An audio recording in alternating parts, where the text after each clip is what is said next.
오늘 말씀 배경에 대한 이야기들을 잠시 말씀드리겠습니다. 예수님이 잡히시던 날 밤에 예수님은 제자들과 만찬을 나누십니다. 그리고 자신의 죽음을 예고하셨습니다. 제자들과 만찬을 나누는 중에 가룟 유다는 예수님을 팔 계획을 진행하기 위해서 자리를 떠나게 되고요. 그리고 제자들 가운데에는 예수님께서 앞으로 당하게 될 일들에 대하여 어떠한 그 일들이 그들 가운데 나타나게 될 것에 대해 조금도 감지하지 못하고 누가 크냐, 누가 더 크냐라고 하는 다툼을 벌이게 됩니다. 누가 더 크냐? 예수님께서 만찬을 허락하시면서 떡과 포도주를 가지고 예수 그리스도의 살과 피에 대한 언급을 하며 예수님이 곧 죽으실 것에 대해 말씀하고 있음에도 불구하고 제자들의 생각은 누가 더 크냐라고 하는 그러한 세상적인 관점에 사로잡혀 있었습니다. 그래서 예수님께서 어떻게 하시냐면 제자들의 발을 씻기시죠. 제자들의 발을 씻기시면서 내가 너희에게 행한 것 같이 너희도 행하게 하려 하여 본을 보였노라, 그렇게 말씀하십니다. 예수님께서 그렇게 누가 크냐 다투는 제자들에게 실질적으로 본을 보여주시면서 하나님 나라에서는 지극히 낮은 자가 큰 자라고 하는 것, 섬기는 자가 큰 자라고 하는 것을 알려주십니다. 이제 이러한 배경 속에서 예수님께서 이어서 오늘 우리가 읽은 본문의 말씀을 나누고 있는 것입니다. 예수님과 제자들과의 이 대화 속에 내용들을 살펴보면서 우리에게 주시는 또 하나님의 뜻하심이 무엇인지를 깨닫는 시간 되길 바랍니다. 오늘 밤에 너희가 다 나를 버리리라, 그렇게 얘기하죠. 예수님께서 제자들에게 오늘 밤에 너희가 다 나를 버리리라, 이렇게 얘기합니다. 왜 이런 일이 생겨나는 것일까요? 이 일은 결국에는 예수 그리스도의 고난과 죽으심을 두고 설명하는 일일 것입니다. 그래서 오늘 우리가 읽었던 말씀처럼 31절 후반부에 있는 말씀, 기록된 바 내가 목자를 치리니 양의 떼가 흩어지리라, 이렇게 얘기하죠. 그 말씀을 응하는 일이 생겨날 것이다. 목자가 침을 당하는, 그래서 그 목자가 돌봤던 양떼가 흩어지는 그런 일들이 있을 것이다 라고 말씀하고 있는 것이죠. 그러니까 이미 예수 그리스도의 고난과 죽으심은 구약 성경에서부터 약속되었던 말씀임을 우리에게 설명해 주고 있는 것입니다. 이러한 일들에 대해서 베드로가 적극적으로 나서서 대답을 합니다. 모두 주를 버릴지라도 나는 결코 버리지 않겠습니다. 모든 사람들이 다 주를 버려도 저는 주님을 버릴 일이 없습니다. 결코 버리지 않겠습니다, 그렇게 얘기하죠. 여러분, 이 말씀하고 평행되는 다른 복음서 본문들 하나같이 다 똑같이 그렇게 표현하고 있습니다.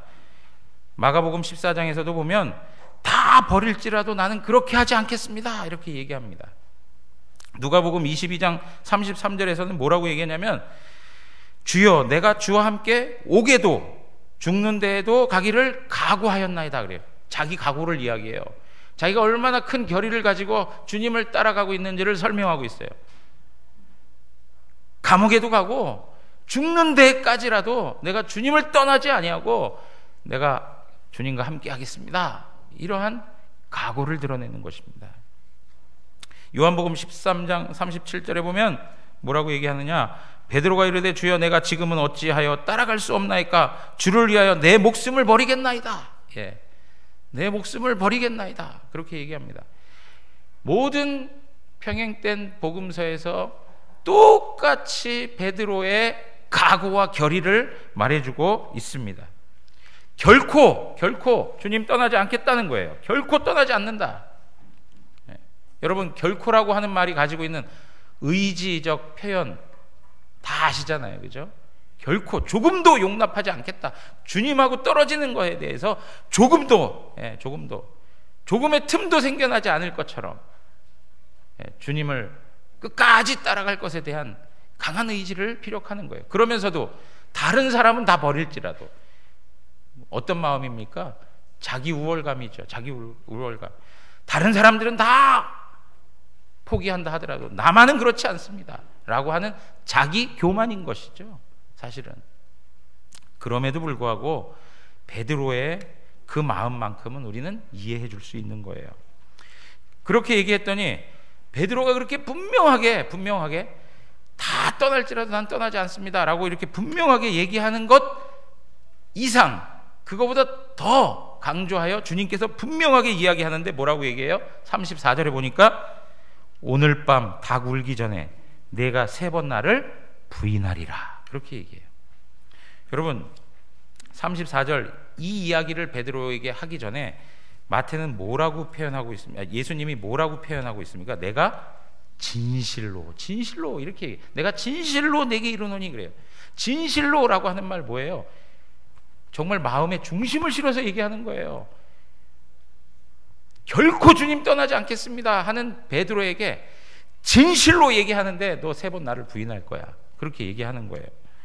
여러분, 베드로의 입장을 생각해 보면 마음이 상할 수 있을까요, 없을까요? 예? 그죠? 상할 수 있을 것 같아요. 속상할 것 같아요.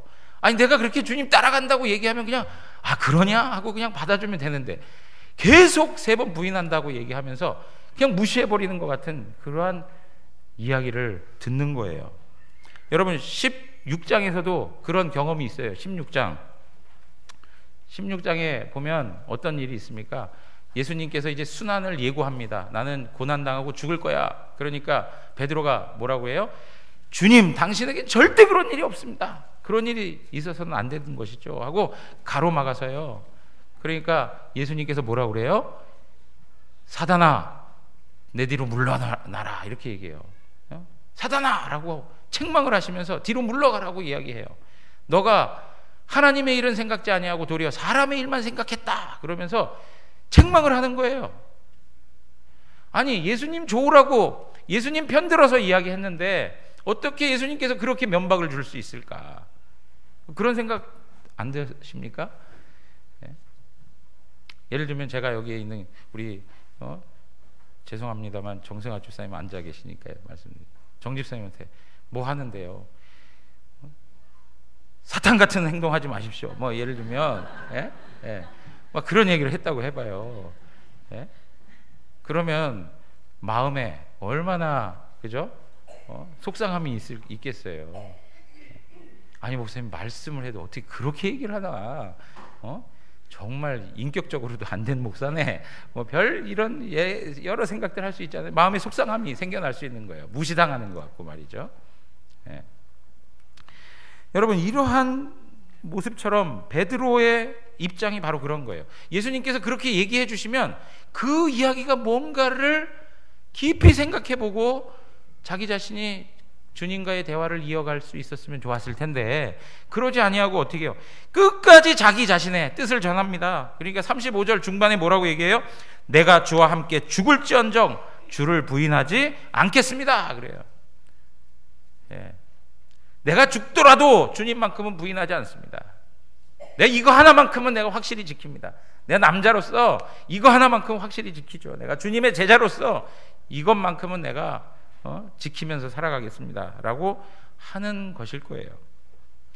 여러분, 베드로가 주님 앞에 고백하는 것이 그냥 목소리만 나타내기 위해서 한 일은 아닐 거예요. 정말 진심으로 베드로는 주님께 이야기한 거예요. 자신의 마음을 전적으로 주님 앞에 전달하고 싶은 마음이 있었던 것이죠. 그런데 당장 그 앞에 벌어질 일이 무엇인지를 알지 못한 거예요. 당장 그에게 나타날 일들이 얼마나 심각한 일들이 나타날 것인지에 대하여 깨닫지 못하고 있었던 거예요.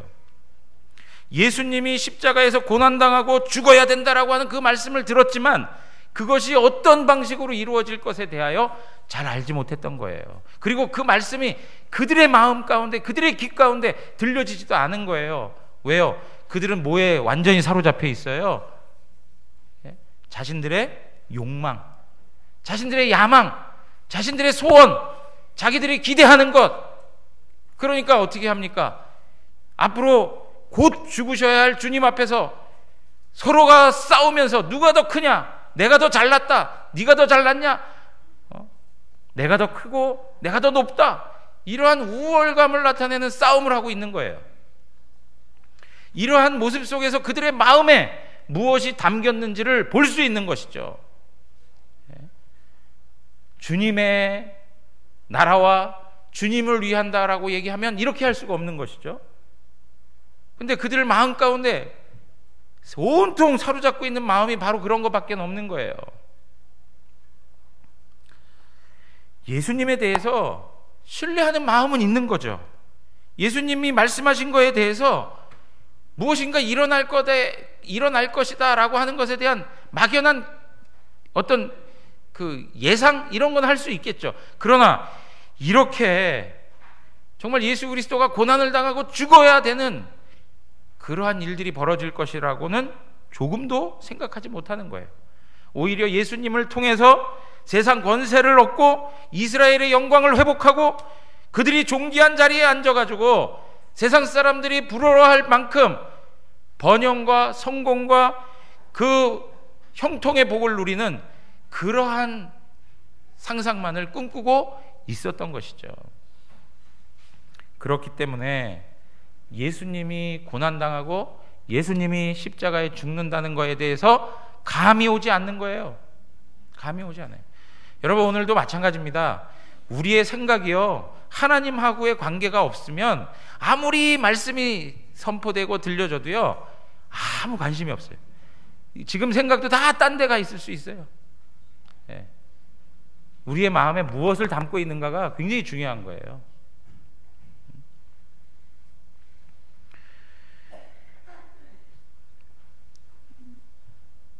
여러분, 이들이 주님이 말씀하신 바에 대하여서 잘 이해하지 못하고 오히려 자기들의 마음을 세상적인 성공과 번영 그리고 자랑 그리고 그 권세를 누리는 것 이런 것에 마음을 빼앗기고 났는데 실질적으로 그들의 삶에 나타난 일이 무엇입니까? 그들 제자들과 그 남은 제자들에게, 베드로와 그 남은 제자들에게 닥쳐온 사건이 무엇입니까? 예수님 때문에 호강한 일들입니까? 예수님 때문에 복을 누리고 세상 사람들의 부러움을 산 것들이었습니까? 예수님 때문에 그야말로 그들이 기대했던 것처럼 출세를 했습니까? 전혀 그런 일이 아니었습니다. 오히려 예수님은 붙잡히고 그들의 처지는 완전히 도망쳐야 되는 그러한 위기를 맞이하게 되었습니다. 예수님이 유다에 팔려서 붙잡히고 많은 고난을 당하는 상황이 되어버렸습니다. 그리고 예수님은 도살장으로 끌려가는 힘없는 한 마리의 양처럼 아무런 의지도 없이 그냥 붙잡혀가가지고 엄청난 고문을 당하고 고난을 당하는 그러한 일들이 그들 가운데 나타난 것입니다. 그 현실을 보면서 앞장서가지고 예수를 보호할 수 있는 어떠한 사람도 없었던 것입니다. 심지어 예수님의 수제자, 지금 우리가 읽었던 본문의 말씀처럼 내가 죽을지라도 주님을 떠나지 않겠다라고 하는 것, 주님을 부인하는 일은 없을 거라고 했던 베드로 역시도 멀찍이서 예수님이 어떻게 되는가를 바라볼 수밖에 없는 그러한 현실이 그들에게 다가온 것입니다. 여러분, 한번 생각해 보십시오. 베드로와 그 제자들의 마음이 그 순간 어떠했을까? 정말 3년 동안 예수님을 쫓아다니면서 꿈을 꾸고 있었던 그 모든 것들은 한순간에 꿈에 불과한, 정말 그야말로 꿈에 불과한 일이 되어버렸고요, 완전히 다 물거품이 돼버렸습니다. 아무런 힘없이 잡혀갔던 예수님의 모습을 보면서 그들의 생명까지도 위태로운 지경에 빠지게 된 것입니다. 그들의 마음은 완전히 허무하고 황당하고 실족한 그러한 마음을 가질 수밖에 없는 것입니다. 사랑하는 성도 여러분, 오늘 우리의 삶의 모습 가운데에도 주님을 따라가면서 경험되어지는 실망감, 실족함이 있습니다. 주님을 믿고 살아가는데 내가 소원하고 소망하고 내가 기다리고 했던 것들이 우리의 삶에 주어지지 않고 오히려 내가 원치 않았던 일들, 세상 사람들이 말하는 불행이라고 하는 그 단어가 우리의 삶에 확 다가올 때 우리는 주님 도대체 이게 뭡니까? 라고 하나님 앞에서 하소연을 할 수밖에 없는, 그리고 원망하고 불평할 수밖에 없는, 더 나아가서는 이제는 실족해가지고 하나님을 섬기기조차 버겁고 하나님 앞에 나설 수 없는 그러한 인생의 모습을 살아갈 때가 있어요. 우리가 그렇게 기대고 살았던 모든 것들이 다 흔들려 뽑혀지는, 완전히 다 무너지는 그러한 현실을 경험할 때가 있는 것입니다. 우리는 항상 우리가 기대했던 것과 우리의 삶에 나타나는 현실과의 괴리감 속에서 굉장히 힘들어하는 게 우리의 모습입니다. 시편 73편 한번 가서 보겠습니다. 1절에서 3절 다 같이 한번 읽어보겠습니다. 하나님이 참으로 이스라엘 중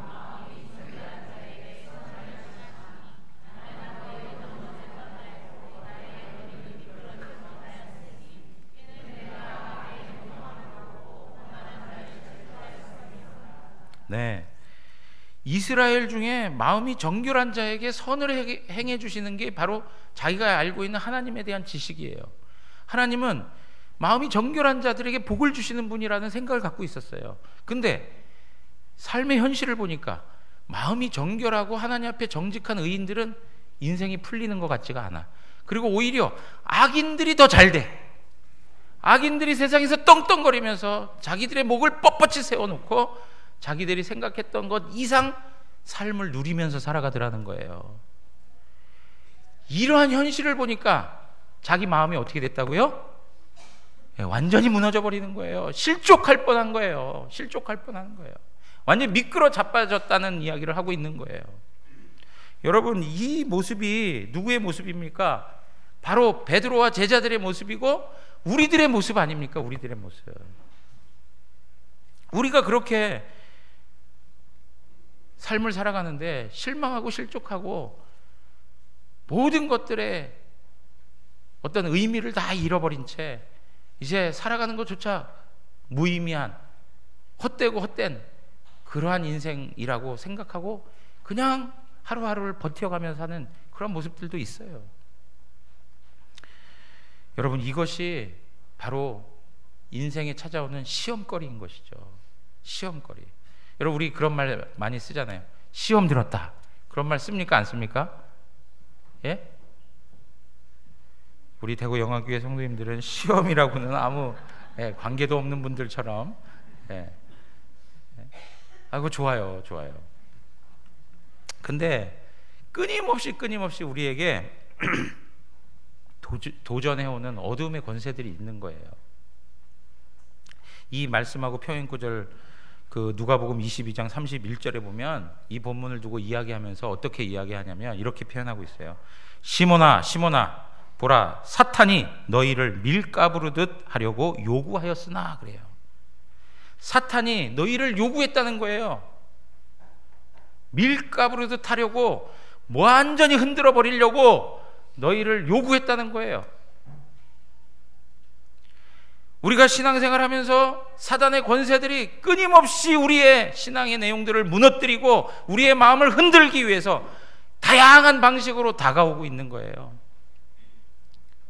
여러분, 여기에서 밀가부르듯 하려고 요구하였다라고 하는 말은 사탄이 하나님께 요청을 하고 하나님으로부터 허락받아냈다는 의미까지 다 포함하고 있는 거예요. 욥에 대해서 어떻게 합니까?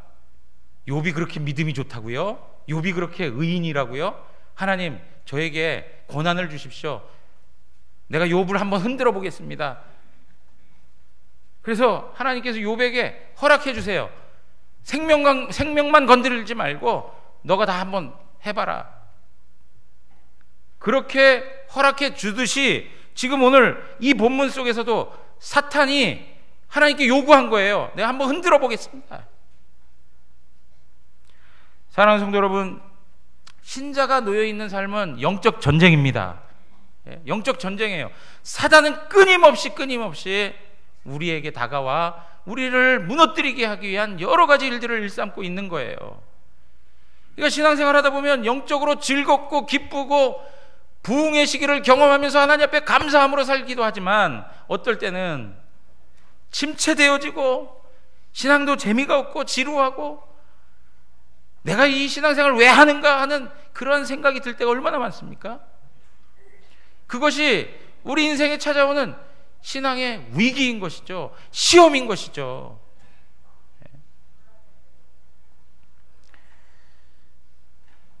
사랑하는 성도 여러분, 이러한 시험 가운데 있을 때 우리가 알아야 될 게 있다는 거예요. 알아야 될 게 있다.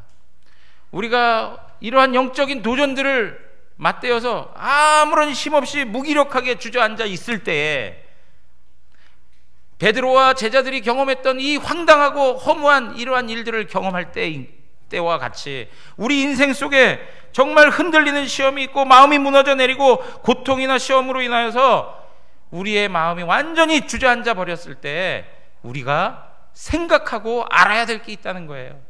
그게 뭐냐? 첫째가 무엇입니까? 우리 인간의 연약함을 인정해야 돼요. 인간의 연약함을 인정해야 돼요. 연약함. 우리 자신의 힘과 능력, 각오와 결의를 가지고 주님을 따라갈 수가 없습니다. 베드로, 하나님 앞에서 얼마나 큰 각오를 가지고 주님 앞에 대답을 했습니까? 그가 가지고 있는 결의만큼은 인정해줘야 되는 것입니다. 그러나 그러한 열정과 열심과 결의와 각오만 가지고는 우리는 주님을 따라갈 수가 없습니다. 인간적인 방식 안에서는 우리가 일어설 수 없다는 거예요.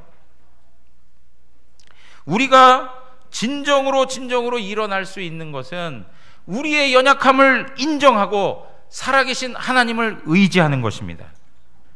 하나님을 의지하는 거예요. 여러분, 우리 주님께서 이 연약함을 아시고 제자들에게 미리 얘기해 주시는 거 아니에요? 앞으로 너희가 그렇게 부인할 것이다, 너희가 그렇게 될 것이다 라고 하는 것에 대해서 어떻게 해요? 미리 예고해 주시는 거예요. 그 연약함을 아시고 예수님이 십자가에 죽으시는 거예요. 우리 인간 죄악의 연약함 때문에 예수님께서 십자가에 죽으신 거예요. 미리 그 모든 것들을 예견해 주시는 거예요. 사랑하는 성도 여러분, 우리가 자녀들을 대할 때 보면 자녀들을 무엇인가 이렇게 자녀들이 새로운 삶을 살아갈 때 그 일들에 대해서 미리 이렇게 이야기해 주는 부분들이 있잖아요. 그 다 무엇 때문입니까? 사랑하기 때문에 안내해 주는 거 아니에요? 야, 너가 이런 일을 당할 수 있어. 그런 일을 당하게 되면 어떻게 해라 하고 잘 안내해 줘요. 그런데 여러분, 어떤 자식은요, 아유, 엄마 이제 그만 좀 해요. 내가 다 알아요, 다 알아. 내가 다 알아서 해요. 내가 엄마보다 그런 일은 더 잘 알아요. 그건 엄마 시대 때나 하는 얘기지. 지금 오늘 뭐 우리가 사는 시대에 그런 게 통할 줄 알아요? 그리고 그냥 무조건 다 한대. 여러분, 그런 자녀 있어요, 없어요? 귀담아 듣지 않아요. 그냥 자기가 다 알아서 하겠대요. 그리고 나서 실질적으로 살아보면 알아서 하는 것도 하나도 없으면서 무슨 능력이 있어서 사는 것처럼. 우리 청년들 잘 생각하세요. 엄마, 난 독립하고 싶습니다. 나는 대구를 떠나서 서울에 가서 살고 싶습니다. 무슨 어디 경기도에 가서 살고 싶습니다. 여러분, 독립은요 재정적인 것까지 다 책임지고 살 때 독립이라고 하는 거예요. 예? 그 정도도 되지 않으면 독립하겠다는 얘기를 하지 말아요. 예? 그냥 곁에 살고 부모님 아래 품 안에 살고 있는 게 행복인지 알고, 행복인지 알고 그렇게 살아야 돼요. 책임질 건 지지도 않으면서 독립하겠대.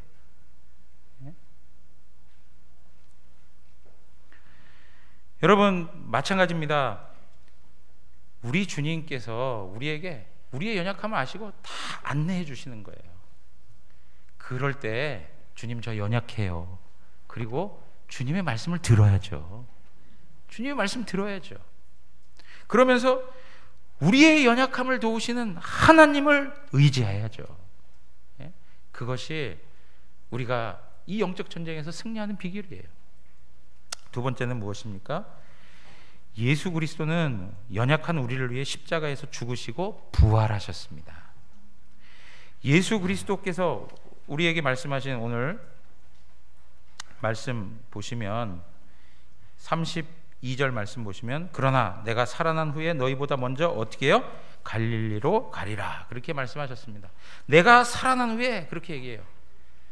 여러분 이런 말씀에 대해서 귀담아 들어야 될 거 아니에요. 내가 살아날 거야 라고 하는 말씀에 대해서 귀담아 들어야 되는 거 아닙니까? 제자들이. 근데 내가 살아난다라고 하는 말에 대해서 그냥 넘겨버린 거예요. 왜? 자기들의 욕심이, 자기들의 야망이, 자기들의 소원이 마음속에 가득하니까 주님의 말씀이 들려오질 않아요.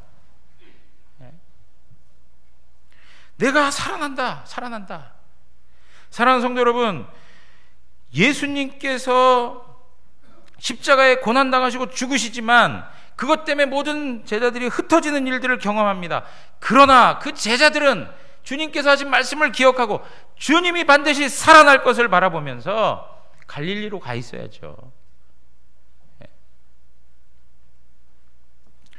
사랑하는 성도 여러분, 우리가 이 제자들과 같은 이 시험을 당하고 있을 때 우리가 정말 죽을 것 같은 삶의 위기에 직면했을 때 반드시 하나 기억해야 될 건 뭐냐면 우린 죽음으로 끝나는 인생이 아니라는 거예요. 예수 그리스도께서 죽었다가 다시 살아나신 것처럼 부활의 첫 열매가 되셔서 우리들도 예수님처럼 다시금 살아나는 거예요. 복음이에요, 복음. 이 땅 가운데 가장 큰 도전을 맞이하게 되고 위기를 경험하게 된다 하더라도 가장 최대의 위기가 무엇입니까? 죽는 거예요. 죽는 거. 생명 내놓는 거예요. 그러한 위기에 직면하더라도 우리는 죽지 않습니다. 예수 그리스도께서 우리에게 부활의 능력을 더해 주셨습니다. 그러므로 우리가 바로 이 사실을 알아야 되는 거예요. 부활 신앙의 내용을 가지고 하나님 앞에 살아가셔야 되는 거예요. 세 번째가 무엇입니까? 시험 중에도 하나님이 그 백성의 하나님이 되신다는 거예요. 하나님이 그 백성의 하나님이 되신다. 시험 당할 때 보면은요, 완전히 널브러져 있어가지고 힘도 없어요. 일어날 힘도 없고 주님을 부를 힘도 없어요. 하나님에 대해서 생각하고 싶지 않을 때도 있어요. 실족해가지고 실망해가지고 말을 붙이고 싶지도 않아요. 하나님께 삐져 있어요. 삐져 있어요. 그럼에도 불구하고 하나님은 그와 함께 하시고요. 하나님은 그의 하나님이 되신다고요. 여러분 오늘 말씀 보면은요, 31절에 보면 기록된 바 내가 목자를 치리니 양의 떼가 흩어지리라 하였느니라 그렇게 얘기해요. 이 말씀이 어디서 인용된 말씀입니까? 스가랴 13장 7절에 있는 말씀입니다. 스가랴 13장 7절 한번 글로 넘어가 보세요. 스가랴 13장 7절. 여러분 우리가 마태복음만 계속 이렇게 강의하지만 계속 말씀드리지만 어느 성경을 보더라도 우리가 신구약을 다 살펴보고 있어요. 그러니까 꾸준히 말씀 보시면서 말씀에 집중해가고 또 스가랴로 구약으로 가면 구약으로 이동해서 잘 살펴보십시오. 자, 구약의 말씀을 보면 스가랴 13장 7절부터 한번 읽어보겠습니다. 제가 읽겠습니다. 만군의 여호와가 말하노라 칼아 깨어서 내 목자 내 짝된 자를 치라. 목자를 치면 양이 흩어지려니와 작은 자들 위에는 내가 내 손을 들이우리라. 여호와가 말하노라. 이 온 땅에서 3분의 2는 멸망하고 3분의 1은 거기 남으리니 내가 그 3분의 1을 불 가운데 던져 은같이 연단하며 금같이 시험할 것이라. 그들이 내 이름을 부르리니 내가 들을 것이며 나는 말하기를 이는 내 백성이라 할 것이요 그들은 말하기를 여호와는 내 하나님이시리라 하리라. 여러분 여기 보십시오. 이스라엘에 대해서 이야기해요. 내 목자 내 짝된 자를 치라 그렇게 얘기했습니다. 목자를 치면 양이 어떻게 된다고요? 흩어질 거라는 거예요. 근데 여러분 여기에 목자 누구를 예표하고 있는 것입니까? 지금 마태의 관점에서 보면 이 목자는 예수 그리스도입니다. 이 예수 그리스도 그분을 친 거예요. 십자가로 친 거예요. 그랬더니 그 양떼가 흩어지는 것입니다. 그 흩어진 양떼, 그 양떼 중에 3분의 2는 멸망을 당하는데 3분의 1은 남으리라 해서 남은 자를 이야기하고 있어요. 남은 자. 하나님께서 남은 자를 사용하여 하나님의 구원 역사를 이루어 가실 것을 말씀하고 있어요. 그런데 그 3분의 1을 어디 가운데 두신다고요? 불 가운데 두신다는 거예요. 불 가운데 둔다는 게 뭡니까? 고난이지 않습니까? 연단이지 않아요? 불 가운데 둬요. 그래서 은같이 연단하며 금같이 시험할 것이라 그렇게 얘기해요. 사랑하는 성도 여러분, 이 말씀이요 예수 그리스도가 붙잡혀 가심으로 말미암아 지금 제자들에게 나타난 일들인 거예요. 불같은 시험이 그들에게 온 거예요. 최대의 인생 고비를 맞고 있는 거예요. 그러나 그 시련을 통해서, 그 불같은 시험을 통해서 하나님께서는 어떻게 하신다고요? 은과 같이 만들고 그리고 금과 같이 만드시겠다는 거예요. 그러면서 그 불 속에 던져졌을 때라도 어떻게 해요? 하나님께서 그들의 하나님이 되시고 그들은 하나님의 뭐가 된다고요? 백성이 된다는 거예요. 여러분, 하나님이 그들의 백성이, 하나님이 그들의 하나님이 되고 여호와가 그들의 하나님이 되고 그들은 여호와 하나님의 백성이 된다. 이게 무슨 이야기입니까? 예? 이 골자가 무엇입니까? 이 골자. 하나님은 이스라엘 백성들의 하나님이 되시고 이스라엘 백성들은 나의 백성이 될 것이다. 구약 성경에서 끊임없이 이야기하고 해오셨던 언약 내용이에요. 언약에 대한 내용이에요. 언약. 하나님과의 관계성을 이야기해주는 언약에 대해서 이야기하고 있어요. 그러니까 오늘도 지금 이 주님의 제자들이 흩어져서 두려움 가운데 있고 최대의 인생 위기를 경험하고 있고 큰 시험에 있지만은 하나님께서 그들을 택한 하나님의 말씀 그거 저버리지 않고 하나님이 약속하신 것 저버리지 않는다는 거예요. 하나님의 언약 관계 속에 그들은 하나님의 백성이 되고 하나님은 그들의 하나님이 되어서 그들의 인생을 붙들고 있다는 거예요. 네. 사랑하는 성도 여러분, 우리가요 시험을 당하고 우리가 너무나도 신앙적으로 어려운 일을 경험해 갈 때 그 순간 하나님 이름조차 부르기 어려운 그런 영적 상태에 있을 때라도 하나님께서 우리를 포기하지 않으십니다. 하나님께서 우리를 관심 밖에 두지 않습니다. 하나님이 여전히 우리의 하나님이 되시는 거예요. 여전히 우리의 하나님이 되시는 거예요. 이것을 기억하고 살아야 된다는 겁니다. 이걸 기억하고 살아야 돼요. 사망의 음침한 골짜기를 다닐지라도 내가 해를 두려워하지 않을 것은 주께서 나와 함께 하심이라. 나와 함께 하심이라. 네 번째는 뭡니까? 예수님은 우리를 위해서 어떻게 하신다고요? 기도하십니다. 예수님은 우리를 위해 기도하십니다.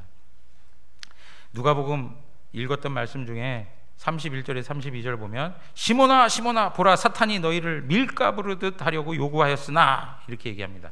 그리고 나서 32절 다 같이 32절 누가복음 22장 32절 다 같이 읽겠습니다. 그러나 내가 너를 위하여 내 믿음이 떨어지지 않기를 기도하였노니 너는 돌이킨 후에 내 형제를 굳게 하라. 아멘. 주님께서 뭐라 그래요? 그러나 내가 너를 위하여 내 믿음이 떨어지지 않기를 기도하였다. 사랑하는 성도 여러분, 사단의 권세는 우리에게 끊임없이 도전해오고 우리를 무너뜨리려고 하지만 중보자 되시는 예수 그리스도께서는 우리를 위하여 기도하십니다. 기도하시는 거예요. 예수님의 기도, 예수님의 중보적 기도 때문에 우리가 살아가는 거예요. 우리의 의지로, 우리의 능력으로 사는 게 아닙니다. 예수님께서 지금도 나같이 형편없는 죄인을 위해서 기도해주고 계세요. 누군가 나를 위해 기도한다. 우리 찬양을 하면서도 고백하지 않아요? 나의 부모가 나를 위해 기도해 줄 수 있어요. 나의 주변 사람들이 나를 위해 기도해 줄 수도 있어요. 그러나 가장 중요한 건 뭐냐? 하늘 보좌 영광을 얻으신 예수 그리스도께서 나를 위해 기도하고 계시다고요. 나를 위해 기도하고 계세요. 히브리서 7장 25절 한번 또 읽겠습니다. 히브리서 7장 25절입니다. 다 같이 읽습니다. 그러므로 자기를 힘입어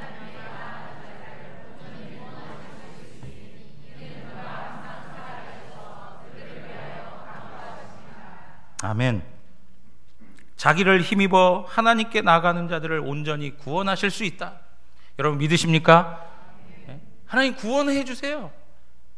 구원해 하실 수 있으니 이는 그가 항상 살아계셔서, 우리 주 예수 그리스도는 살아계십니다. 살아계셔서 주님의 백성들을 위해 간구하신다. 주님의 백성들을 위해 간구하신다. 오늘도 이 부족한 목사, 저를 위해서도 우리 주님이 기도하고 계시고, 지금도 연약해서 하나님 앞에서 신음할 수밖에 없고 정말 영적으로 완전히 다 무너져서 실망 가운데 실족한 그 심령을 위해서도 우리 주님이 지금도 기도하고 계시는 거예요. 기도하고 계세요. 외롭고 힘들고 삶을 살아갈 힘조차 없이 허덕이고 있는 그 인생 가운데에도 우리 예수님이 기도하고 계세요. 기도하고 계세요. 예수님은 살아 계십니다. 예수님 살아 계세요. 이 사실을 놓치지 말아야 되는 거예요. 이 사실을. 여러분 보세요. 가롯 유다가 예수님을 배반했습니다. 맞습니까? 가롯 유다 예수님 배반했습니까? 네. 그러면 베드로와 그 제자들 예수님 배반했습니까? 배반했죠. 예? 가롯 유다도 주를 배반했습니다. 베드로와 그 제자들도 주를 배반했습니다. 그런데 어떤 차이가 있습니까? 다른 차이가 아닙니다. 인간의 조건 안에는 차이가 없습니다. 다 똑같습니다. 그런데 분명한 차이는 하나님이 선택한 하나님의 백성에 대해서 하나님은 끝없는 사랑을 베푸십니다. 끝없는 사랑을 베풀어 주세요. 주님께서는 끝까지 제자들을 사랑하셨습니다. 그래서 그 실망하고 실족한 제자들에게 부활 후에 찾아가셨습니다.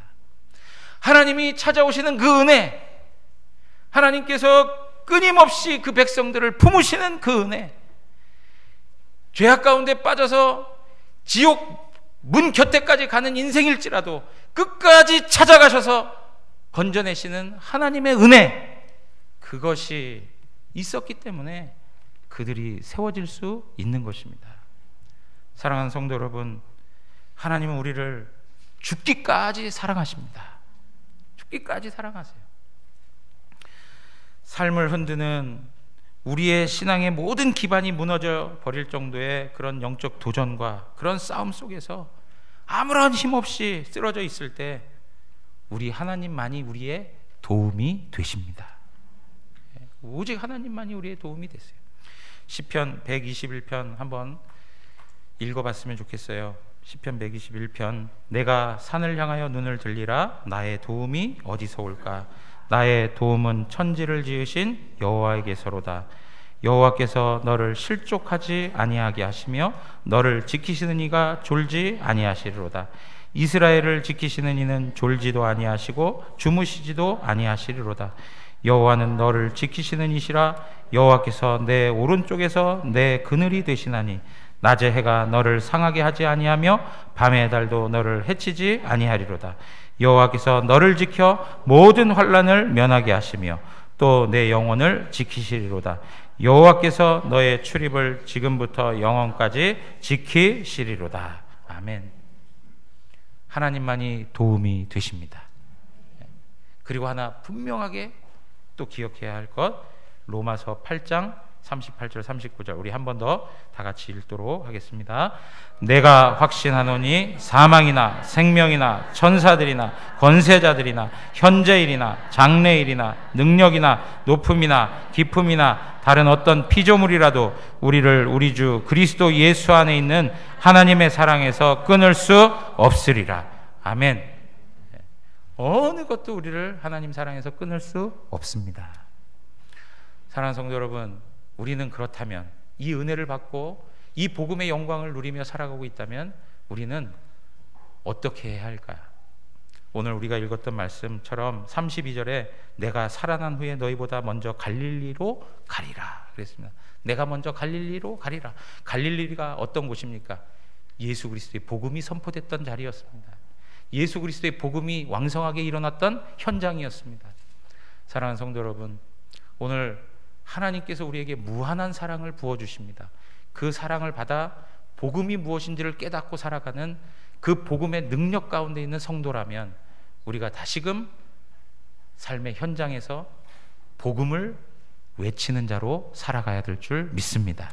하나님이 주신 은혜가 무엇인지 그 받은 사랑을 세상 앞에 증거하고 이 세상의 여러 갈릴리 지역마다 돌아다니면서 주 예수 그리스도의 복음을 담대하게 선포하는 성도들이 되시기를 주님의 이름으로 축원합니다. 다 같이 일어나겠습니다.